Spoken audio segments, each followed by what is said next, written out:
Hi, I'm Jane Fendelman. I do individual couples and child family therapy in Midtown Phoenix. I have a private practice, which I've had for 24 years. You can look me up, come see me if you want to. I'm really honored to be here tonight with you all. It is Tuesday night. I don't know if there's football or something on TV. That's probably Monday night, right? But here you are. Can you tell I don't watch it. I'm a doer, not a watcher. And yet, after probably what was a long day, you came to learn new stuff, and I really admire and respect you for that. So thank you. We're talking about stress and anxiety. It's not just in children, is it? It's in everybody. We're doing a Facebook live stream, so there is a Q&A portion tonight, and if you don't want to be, and our cameras are not on you, they're on me, but if you want to ask a question and you don't want anybody to recognize you, just disguise your voice. They talk like this. Jane, what do I do about my son? He took my car out last night. No, that was me. And you don't have to say your name if you don't want that to be on film. Anyhow, I'm really honored to be here. Thank you for coming. So everybody, take out your phone just for a moment, please. And I know you thought I was going to say turn your phone off, but I have this super cool video. I have a YouTube channel, and I have a super cool video about schools and how schools could be better. It's a short video. It's what schools need to do to be better. It's called the school video. I don't know what it's called, but I want you to text me and say, Jane, send me the school video. Say, hi, this is Joe, Mary, Sam, Gertrude, Harvey. Send me your school video. So take out your phone. My phone number is, and I'm Jane, the counselor, the best counselor in the world, that Jane. 602-881-1991. That's my number. And if you will text me, Jane, send me the video, the school video. I'll send you. It's a cool video. Okay, so we're going to talk about this thing now. Anxiety and coping skills. We're going to be talking about these things. They're on a flyer in the front. You guys should take one of these flyers. It says it's on the 12th, but it's not. It's tonight. And here you are. So you figured that out. So first step, bravo. Also, I want to say to the parents and teachers and school administrators are here, you're already my favorite kind of parents, teachers, and school administrators in the world because you're here to learn something new. That's awesome. It's the parents and adults who think, I already know. You can't tell me anything new, that start getting into trouble. And I'll tell you, the biggest problem that children have with their adults, with their parents and their teachers, is we're not good listeners. Isn't it? Don't you usually hear adults say that about kids? They're not good listeners. Yeah, neither are we. So we're going to see if we can fix some of that. Okay, so first off, I want you to think about the first one. Self-observation. Practice self-observation. So I'm going to give you a homework assignment right now. This is a once and for all and for the rest of your life homework assignment. This is probably the most important thing. Oh, by the way, if you got my phone number all entered, turn off your phone and in fact put it on airplane mode so it doesn't even buzz and distract you. How many people who may be older people my age went to dinner with somebody about 10 years ago who may have been younger, who went to dinner and put their phone on the table and their phone rings or a text message comes through and they pick up the Isn't that funny? That's funny. That's lack of presence. Presence is the magic healing elixir. Presence is the cure for everything. Fullness of presence, right in the now moment. So this homework assignment to practice self-observation, I want you to have that part of you that can sit up on the curtain rod and get a bird's eye view, or if you're spiritual, a God's eye view, the part of you that can sit up on the curtain rod and gently watch your thoughts, feelings, and behaviors without judging. Now, it's not one of the mean liar voices. Those are the lower voices that pick on you. This is the objective observer voice. It doesn't put you down. It just watches. I want you to start watching your thoughts, feelings, and behaviors. You can do it right now. Human beings are the only animals that can stand outside of themselves and watch themselves. Like my old dog, I was watching him out the back window one day, and he was snoozing in the backyard. And he woke up because this little bird landed like right in front of his nose. I think it didn't realize he was there. And this bird took off as soon as it realized, holy, there's a dog. And Bubba Gump Shrimp took off running, chasing this bird, and the bird was going up, and Bubs was looking up, and he smacked into the tree because he was looking up. He smacked into the tree, and he fell down, and he shook his head, and I'm looking out the back window, and I'm laughing. And he looks and he sees me laughing at him, and then he went over to the tree to pee. He didn't go, oh, that's so embarrassing, Jane saw me. He didn't do that at all, because animals do not have the ability to stand outside of themselves and observe themselves, but we humans do. So animals don't get embarrassed. They don't pick on themselves and put themselves down. They're just totally in the now moment, and they can't practice self-observation.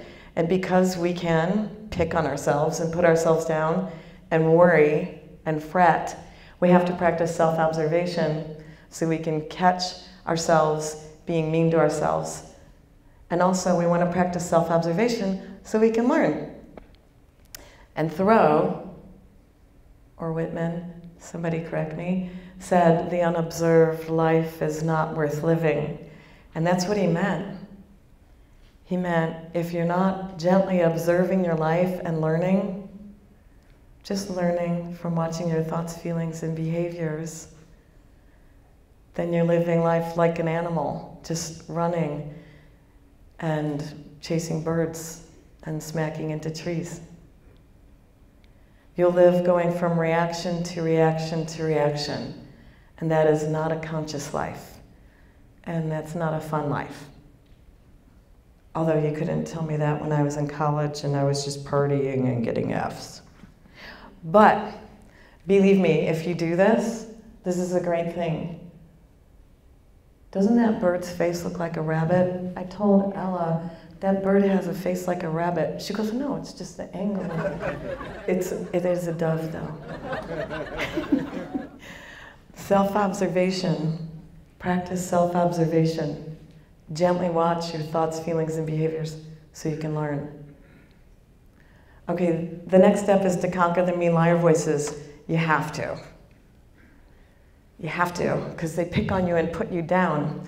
The mean liar voices are those lower voices that call you names, dumb, stupid, lazy, fat, ignorant, you're not rich enough, you're not where you should be,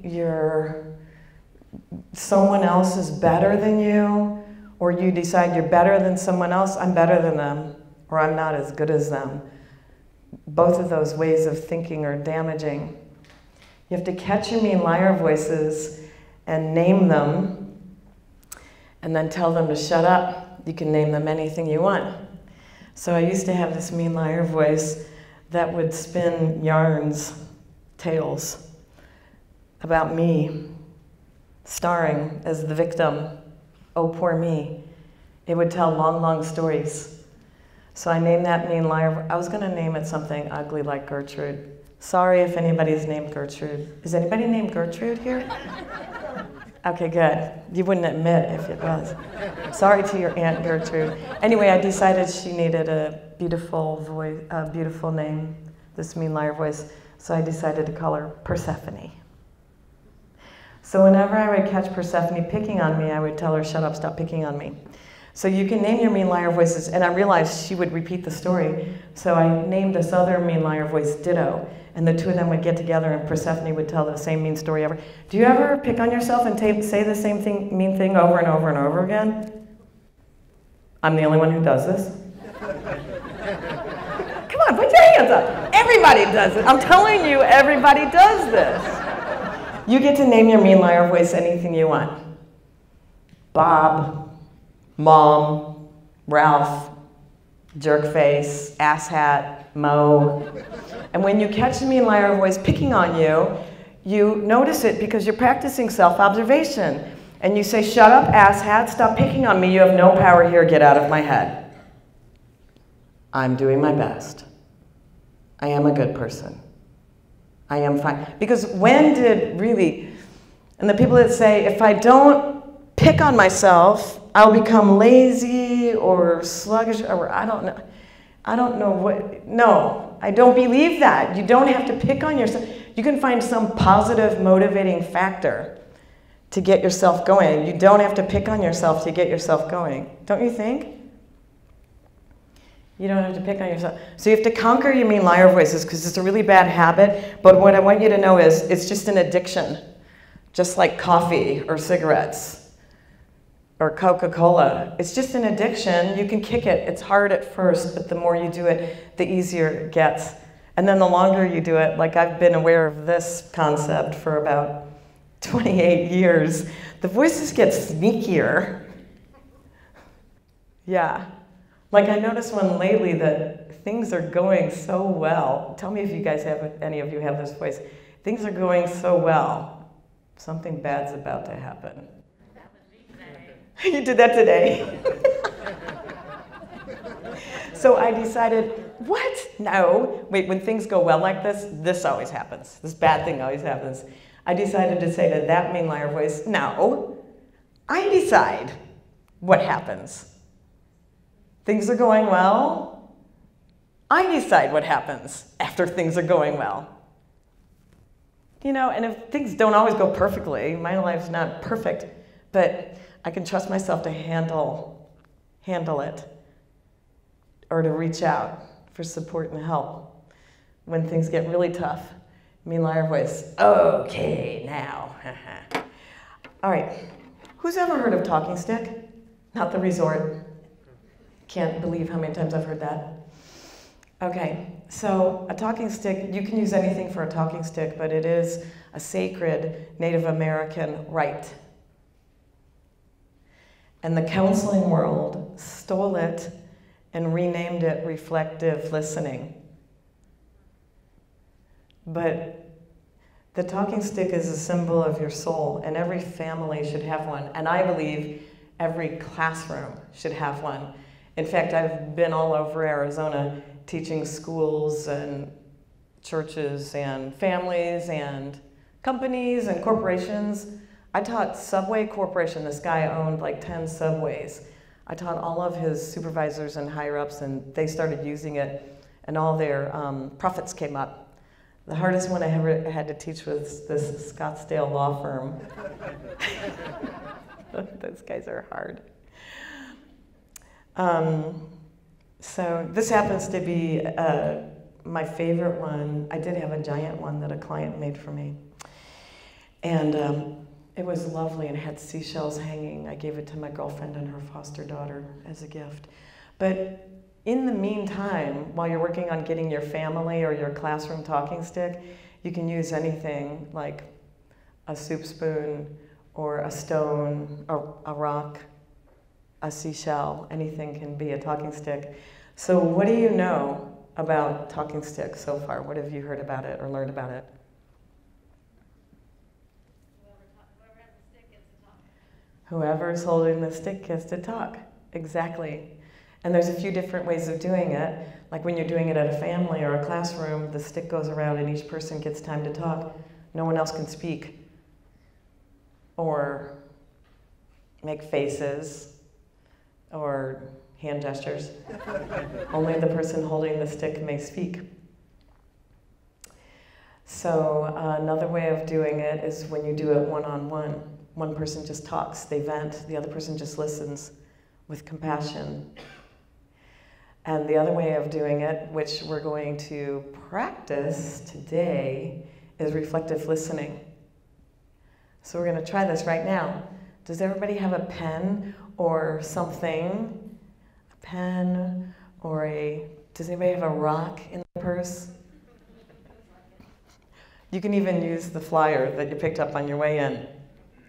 Now everybody has to do this with one other person. So if you're sitting alone, you need to find a person to practice this with, because we're going to do it right now. Can you guys, there's here right in the front row. Okay, sit down next to somebody. I'm going to talk you through this right here. Well, there's a lady right here. John, look, there's a lady right here. Over to, yeah, you guys? Okay, good. I'll make him do it later with me. You're in trouble, young man. Oh, there's a gentleman here, and there's a lady over here. You guys are way across. Oh wait, you two, are you good? You guys are doing it. Is any one person left? Oh, hey, you guys are right near each other. Okay, this only takes like 5-10 minutes. Okay, so you're gonna have a thing that's gonna be your stick. Okay, so right now just turn to this person and just introduce yourself. Now tell them how old you are and how much you weigh. No, I'm kidding. Okay, no, all you have to do is tell them your name. Okay, you're gonna do this process. Now the two of you are gonna decide who goes first. I'm gonna help you do this. Who's gonna be the first speaker? You have to decide who's the first speaker, who's the first listener. You got it? Do you have your object? Speaker holds the object. Okay, now, everybody decided who's going first? Raise your hand if you're going first. You're talking first. You're talking first. Okay, perfect. Excellent. The married people can't decide. She talks first. Okay, now what you're going to do is, you may be with somebody that you know. That's good. If you're with somebody you know, talk about real stuff. If you're with somebody you don't know, I want you to decide who your listener is. Everybody needs to say something to somebody. You don't have to tell them who they are. You don't have to tell them, you're my father, or you're my mother, or you're my ex-husband, or you're my boyfriend. You don't have to tell them who they are. But listener, you're just gonna listen, and you're gonna repeat back everything you heard verbatim. You're just going to change you to me and me to you. So let's say this young lady who's speaking to this young man who they just met, let's say she decided he's gonna be her boyfriend. And so she's gonna say to him, last week when you forgot my birthday completely, you broke my heart to bits and pieces. And she's gonna hand him the stick. He's gonna take the stick and he's just gonna say, with compassion, last week when I forgot your birthday, I broke your heart to bits and pieces. And then she's gonna continue, okay? You're gonna do about 4 or 5 sentences to the listener, then you're gonna close with a compliment. And it's a compliment to somebody that you know, or somebody that you even don't know. The compliment is not, I love you even though you're a jerk. That's not a compliment. I love your smile when you use it. That's not a compliment. Compliments don't have qualifiers. Just, you have beautiful eyes. Or, I love your laugh. That's a compliment. Then the listener says, thank you. And then you switch. Any questions?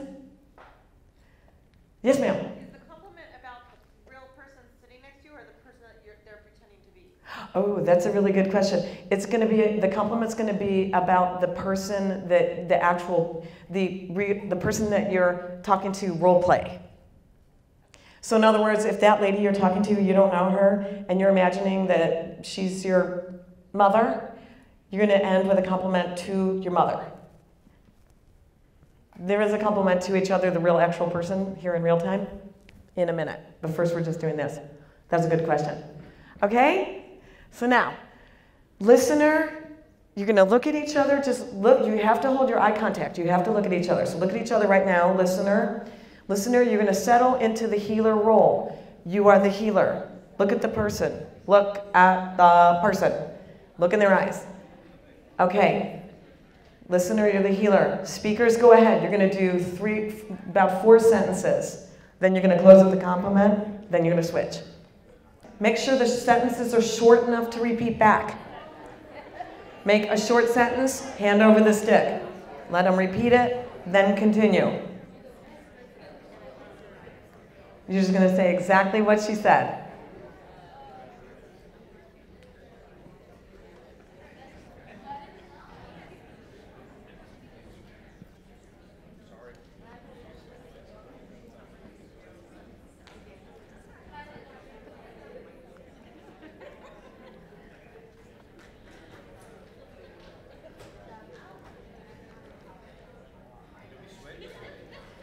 After you do 4 sentences and close with a compliment, you may then switch.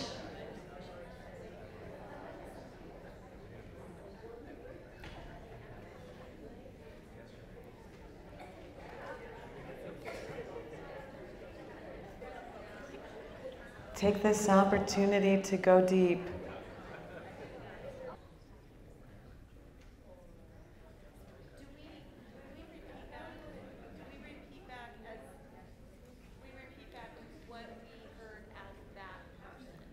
You repeat back verbatim, word for word, exactly what you heard the speaker say. You just change me to you and you to me.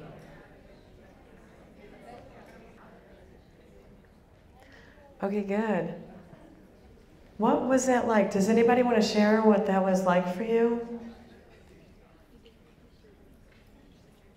How was it? It was hard.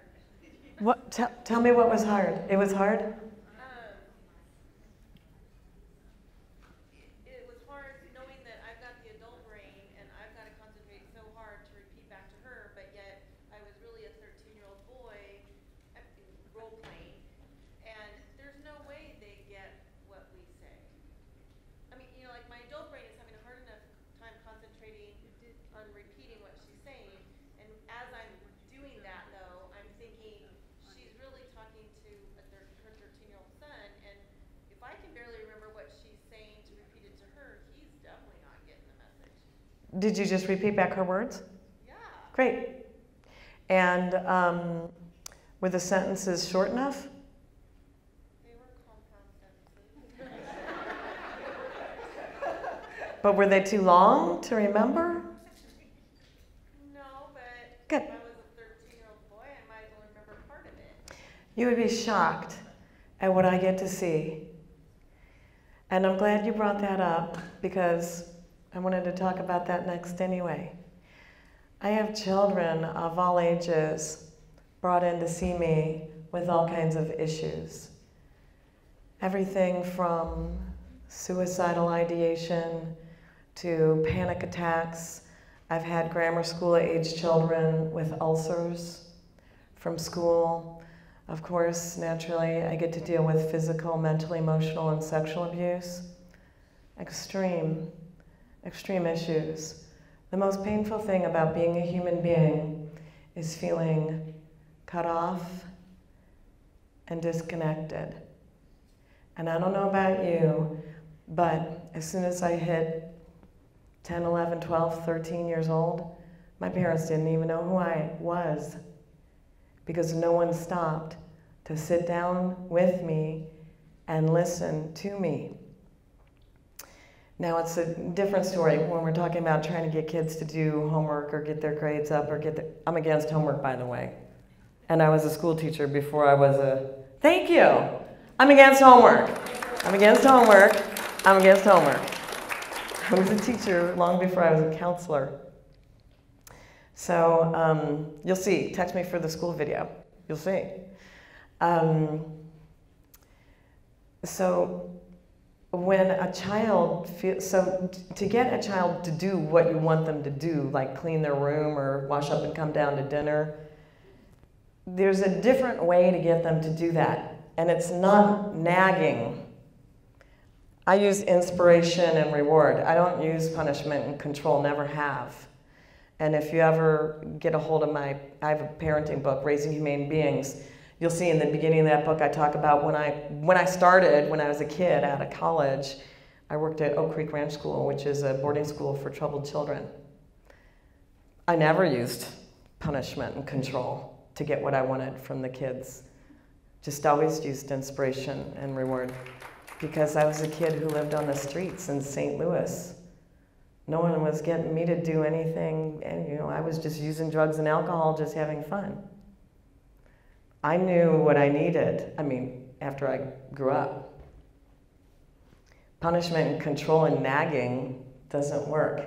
So if you have a 13-year-old and you want them to do what you want them to do, you're not going to get it by telling them to do it or nagging them to do it. You have to inspire them to do it. And that's how everything should be in life. You should be inspired to do everything in life. You should be inspired by your job. The kids should be inspired by school. You should be inspired to exercise or eat right. It shouldn't be because you should, because you guys know the 11th commandment, right? Do you know the 11th commandment? Thou shalt not shut on thyself or their neighbor. So you would be shocked at how this works. In fact, usually when I'm doing child family counseling, because I do a lot of treating ADD, ADHD, oppositional defiant disorder, ED, emotional disorder, all the disorders without drugs. In fact, that's what I first became most known for in the beginning. If you Google search me, you'll see me young with long blonde, bleach blonde hair on the TV news shows talking about treating ADHD without drugs. It's because inspiration and connection, heart and soul connection, is the most important thing. And when a child's behavior starts going off the rails, or when they start having all this anxiety and depression or suicidal ideation or drug use, you telling them stop it doesn't fix it. A heart and soul connection fixes it. So in the first week or 2 or 3, when I'm doing child family therapy with people, I tell the parents, don't even talk for the first few weeks. Just get the stick, go to the kid and say, I just want to listen. And then it's going to be really awkward at first because they're teenagers and they don't want to tell you who they are because you're a million miles apart, you're worlds apart. And they're doing stuff that would curl your hair. So don't freak out when they tell you. Or bring them to me. They'll tell me because I won't freak out because they're not my kid. You freak out if it's your kid. I freaked out when it was my kids. I don't freak out when it's my clients' kids. When my stepkid, when I would find out something, oh, yeah. So I know what you mean. So just listening.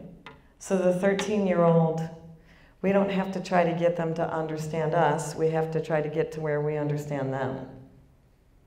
Does that make sense? What alleviates anxiety and stress is presence in the now moment. Just listen to them talk. Don't tell them, don't worry. Oh my God, women, have your men ever told you calm down, you're overreacting? Raise your hand. Women, look around, everybody. Hold your hand up, women. Has your man ever told you it's gasoline on the fire? Why even say that? You would not use a Phillips head screwdriver for a flathead screw. Men, you don't have to do that anymore. So don't do that anymore. Okay, now we're going to do one last thing. How much time do I have? What are we doing, gentlemen? How much? Next thing. Okay. So we're doing one last piece on this is how important it is just to listen. This is how important it is. You could save a life just by listening. You could save a kid's life. Okay, we're doing one last thing with your partner here. You're going to give this person, you may or may not know them, a compliment or acknowledgement. You're just going to tell them something that you got from them or something that you like about them. You are the recipient of the compliment is only allowed one of 2 responses, thank you or thank you, I know. Thank you, or thank you, I know. If you feel awkward, you can say, I love your blouse. You're going to say thank you or thank you. But I want you to try to tell them something sincere, a sincere compliment. Okay, so go ahead and do that.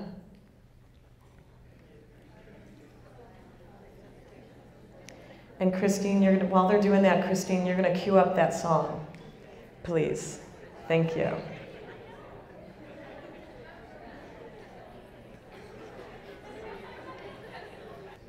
Did everybody do the compliment?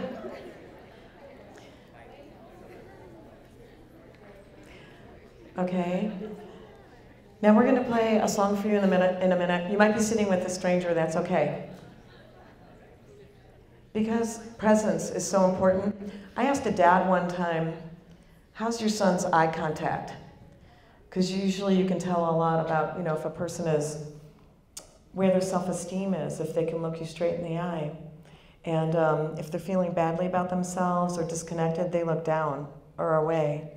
So we're doing a little exercise right now. I understand if you just do your best, if you're sitting with a stranger, but if you can do this, really do it. So I asked this dad, how's your son's eye contact? He had a 10-year-old son who was diagnosed with ADHD, and they brought him to me. They wanted me to cure it. And I said, how's your, which I can, in 3 to 5 sessions with just the parents. I really can. You see, bring it. And the dad said, his eye contact's really bad. Like I have to grab him and turn him toward me and say, look at me when I'm talking to you. And I said, I'm not talking about that kind of eye contact. I'm talking about a soul connection. So, they say the eyes are the windows to the soul. So right now, you're just going to turn toward your buddy, and you're going to hold your eye contact and listen to the song Christine's going to play. If you're with a stranger, just do your best.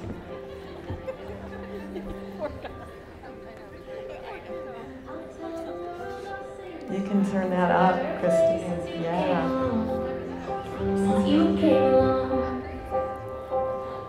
your touch is sunlight through the trees. Your kiss This is silent eye contact.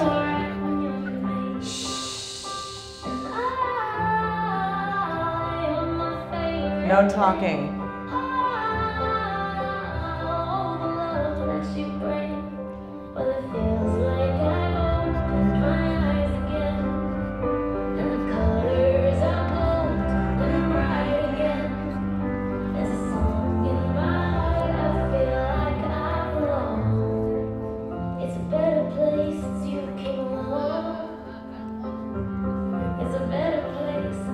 No talking.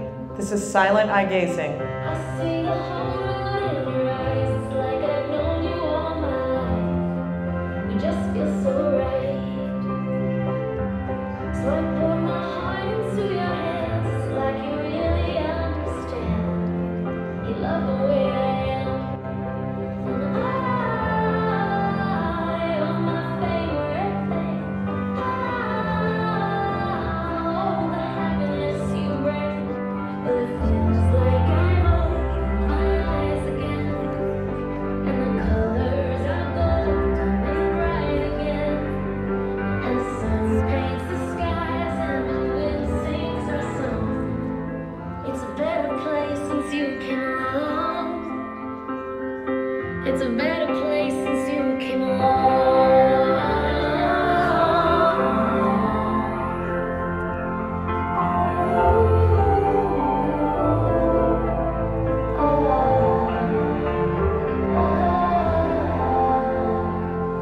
No talking.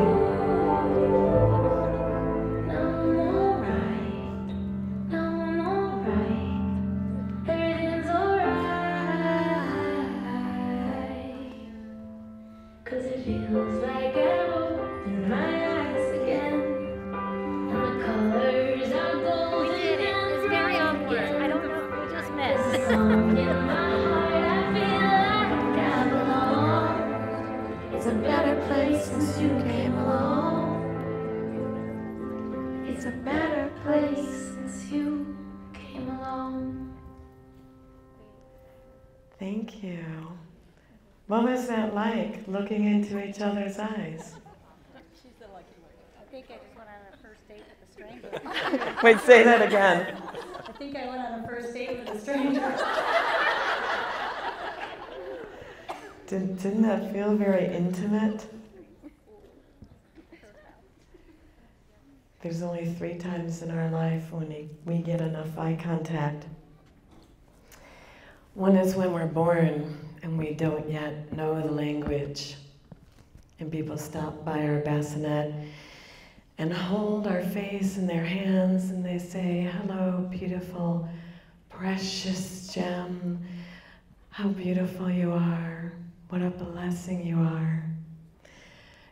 And the next time we have enough eye contact is when we first fall in love and we're gazing across the candlelit dinner. And the only other time we get enough eye contact is when we're getting ready to die. And the people we love are standing around our bed and they're waiting to hear what we have to say before we pass. And that's not enough because life is lonely. And get into a close relationship with another human being. If you feel disconnected, there's no lonelier place on earth. You could be a child in a crowded school, thousands of kids all around you, and you feel all alone. And we don't want to let that happen to another human being, right? So thank you for doing that. Cool. Okay, NLP, I didn't make this up, some other wise guy made this up. Neuro-linguistic programming. So this is an actual cure for anxiety and stress. Okay, simple to do. Everybody, what you're gonna do is sit comfortably, and you can just have your hands on your legs because you're going to gently tap one hand and then the other. All that does is activate the right and left hemisphere of the brain. That's all it does, fancy neuro-linguistic programming. The dude who made up NLP wasn't an actual counselor and didn't have an actual degree, but he was smart, so he knew he had to make up a really complicated name for his teachings so people would think, whoa, neuro-linguistic programming. That must be complicated. So it's not. So this is one little teach from neuro-linguistic programming. Here's how you do it. You're gonna just close your eyes, relax, take a deep breath. Everybody close your eyes, close your eyes, close your eyes. Take a deep breath, gently tap your hands, one and then the other. Now imagine the most beautiful place you can. It could be a place you've actually been, or a place you saw in a movie, or a magazine, or a place that you made up in your head. Anything you want. A mountain stream, a cabin in the woods, a beach, a sailboat on the ocean. And now notice the weather. It's the perfect weather for you. Anything you like. A gentle breeze, a soft rain, sunshine, clouds rolling through the sky.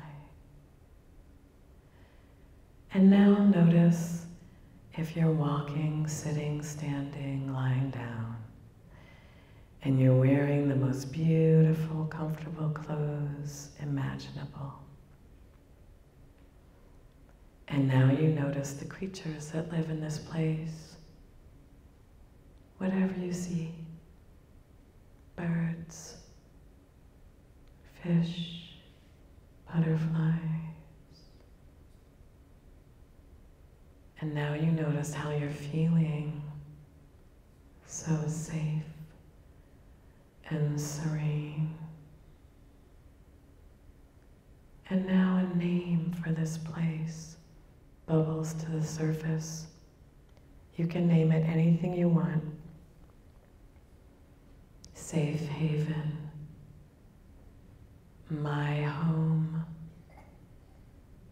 Cabo. You name it anything you want. It's your place. And you take a deep breath and breathe in the fresh air.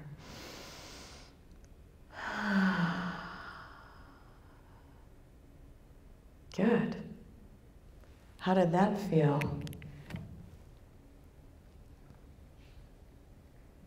What were some names that you came up with? What was the name of your place? Paradise. Tranquility. Tranquility. And how did you feel there?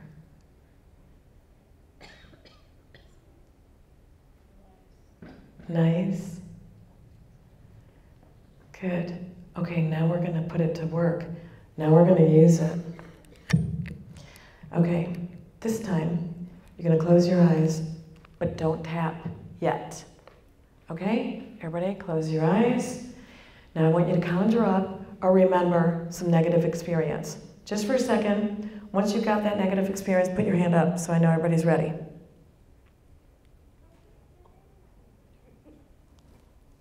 So everybody's eyes are closed, right?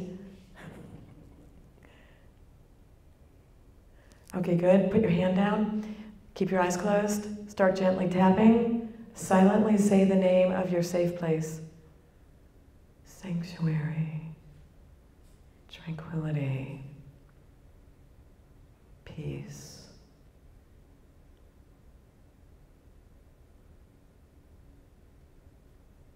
You might notice now that you're going back to your safe place for the second time. It's even more vibrant with color. And the emotions are even stronger, the emotions of peace and relaxation. You notice even more detail now that you're back there. You look off in the horizon. You see more detail.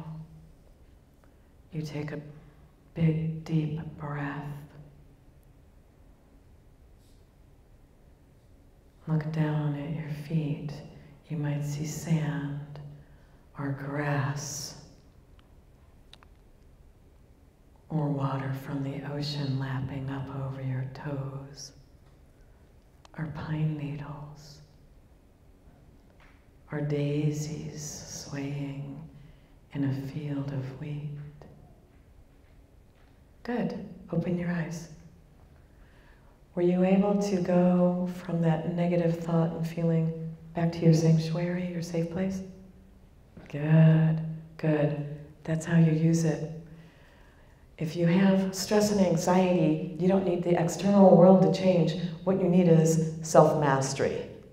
Self-mastery is the only thing that's going to change your life. Ah, Q&A. Okay, John Luke, how much time do we have left? Less than 10. Oh, okay, good. We have almost 10 minutes for Q&A. What do you guys want to talk about? What questions do you have? Let me say one more thing about self-mastery. Self-mastery is the only way that any life gets any better. Period. And the only way to self-mastery is through self-observation and conquering your mean liar voices. You have to be your own cheerleader. You have to give yourself your own pep talks. I mean, hasn't there been like 1,000, maybe 1,000,000 times that you needed a pep talk and there was nobody supportive around? And so you just stayed in your victim thinking? That sucks. You don't have to do that. Have self-mastery. While you're cultivating your new relationships of supportive people. Supportive. You need supportive people. You have to have supportive people. You have to. Everybody has to have their people. You have to. But in the meantime, while you're looking for your supportive people, you have to be your own pep talk cheerleader person. That means you have to practice self-observation. That means you have to conquer your mean liar voices. That means you have to talk kindly to yourself. What you say to yourself about yourself determines your place in this world. If you like that, send me a text saying, I want that meme, Jane. It's my meme, I made it up. Me. What you say to yourself about yourself determines your place in this world. And the external world is simply a manifestation of my internal landscape. So if you're wondering why the shite is showing up in your life the way it is, it's because of what's going on in here and what you're saying to yourself about yourself. That's why. Okay? Self-mastery. So what do you guys want to talk about today? Yes, question. I have a 14-year-old daughter who does not want to go to school. She's great at school. She has friends. She does not want to go to school. Do you know, is she a perfectionist? No. How- She likes something and gets real excited about it, and then she gets bored with it and moves on to the next thing. Okay. But she doesn't. She Jupiter. wanted to go to the other high school that's down the street instead of this one. She wants to or she doesn't want to? She doesn't want to now. That's where all her friends went. We were zoned for Oh. this school, so we got here. She has friends here, but she still does not want to go. Every morning it's a fight. Does she tell you why she doesn't want to go? Hates school. Hates school, why? Hates people. But People. she's very personable and very outgoing. Hates people. She's Do you know the how- most social, antisocial person I know. Do you know how her, that's not funny, I'm sorry. No, but Do you know how her self-talk is? How does she speak to herself, about herself? Is she kind or mean? she's kind to herself. Yeah, she's pretty confident in herself. I think. Does she change clothes a lot in the morning? No, not really. Okay, it's not that. What, I want to ask your name, but not if you don't want to. Helen. Helen, Uh-huh. would you be willing to invite her to do talking stick with you and just Absolutely. vent about why she's hating school so much? Absolutely. When I have kids that hate school, I find out if it's either the school, like I love Waldorf and Montessori. I know they only go up to a certain age, but I love Waldorf, Montessori, and I love the specialty schools, like this bioscience school. There's one in downtown Phoenix, and I love the arts schools for kids, because when a child starts becoming, when a child turns 13, 12 or 13, they start making their own life decisions. Like they know what they want to do with their life, and then we try to make them do anything else, everything else. You know, like they say, I'm going to be an artist, or I'm going to be a musician, or I'm going to be a mathematician, and we say, no, you can't do that because of this. So sometimes we try to take them off of what they were born to do, and that happens a lot in school, just because in school we ask children to be good at all these things, and I don't know about you guys, but I'm not good. I'm right brain dominant, so all the left brain stuff I sucked at. So I got bad grades and it hurt my self-esteem. So I don't know if there's, what was she born to do, Helen? I don't know, she's pretty social. I mean, what does she love? Does she say, I want to be a, We went to the hospital once. Psych. She wanted to be a nurse after Oh. that. But now she's, I don't know, she's kind of against people. You know, she's very social, but she tells me, I hate kids, I hate people. And I said, you have to be nice to everybody. That's what I tell her. I don't know, she doesn't want to be here. She'd rather be home, on her phone, somewhere else. So just had two thoughts while you were talking, Helen. One was, does she have permission to not be nice to people? No. Let's give her permission to not be nice. Okay. I mean, she does it anyway. Okay, good. I just tell her it's not right. Yeah, let's just tell her it's okay. You know, let's maybe just teach her healthy boundary setting. I Like, think she does. I'm not sure what's bugging her about other people. I'd love to talk to her. But the other thought I had was, you said something else.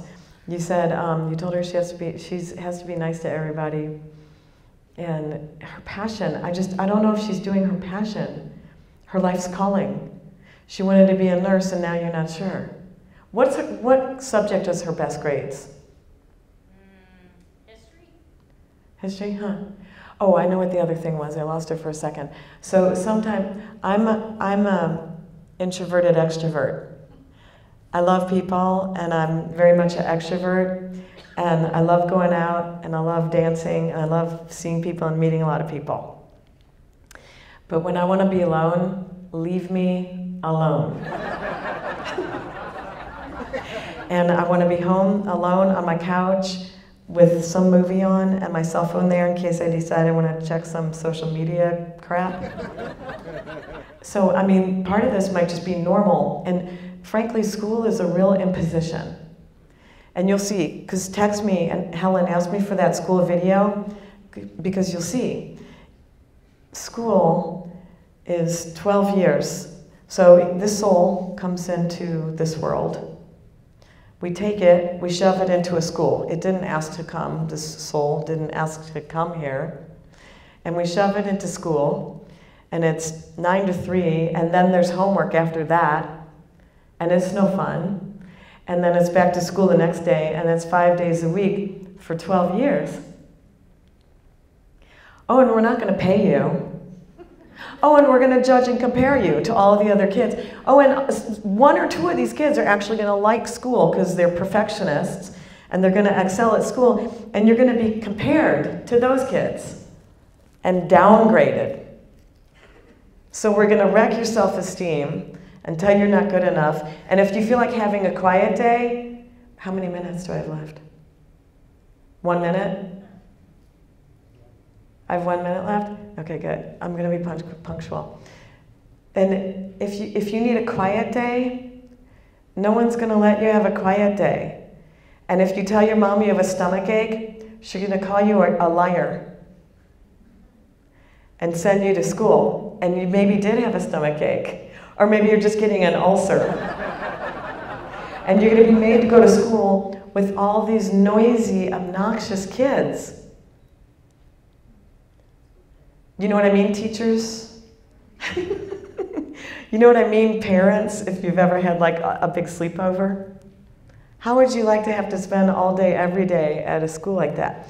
Sometimes you just need a quiet day. And some kids really do, Helen, I'm not saying she has a diagnosis, because Lord knows I do not diagnose kids. I don't diagnose them and I don't drug them.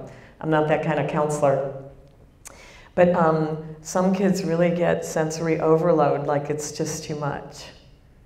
But I'll tell you what I really believe. I'm just getting like a flash right now, Helen. Sometimes children really need a deep, quiet heart and soul connection, like you just got with this person sitting next to you. Sometimes that's all you need. And you're a kid in a busy, crowded school with thousands and thousands of other kids. And no matter how many friends you might have, you might still be lonely. And so she might really like people, but she might just need a deeper heart and soul connection. Like if I could go to every single classroom and every single school and just teach them talking stick and just do this little eye gazing and compliment exercise, it fills up the heart. It cures everything. If you ever want to see it, a talk about it on my YouTube channel, which is just my name, my YouTube channel, and you could friend me on Facebook. My YouTube channel, I have a couple of videos on fullness of presence. One's called Fullness of Presence, and one's called Presence, the Magic Healing Elixir. Kids need that. They're not different than us. Like I do a lot of couples counseling, a lot. And we start with just the couple stopping to look into each other's eyes, hold their eye contact, and get a heart and soul connection. I smacked the microphone, sorry, Eric. Just to get present. I mean, it could be that's all she needs. Okay? Thank you guys for coming today. If you have more questions, don't hesitate to contact me. And if you got something that you liked today, will you guys stop by and talk to Taylor? She and Eric are collecting testimonials so that if you got something, they'll collect it so that I can share it, so that other people can learn from what you got. Anybody want to say any one last thing about what you got today? I just have to have one question. Can you repeat your phone number again? Sure. 602, there it is. 602-881-1991. 602-881-1991. I'm here for you. And you know what, the last thing I'll say about it, presence. In counselor school, they don't teach you a whole lot. I mean, I've always said it's not the diploma that makes a good counselor, it's heart and intuition. What's healing about going to see a counselor is that they are fully present, just sitting and listening to you.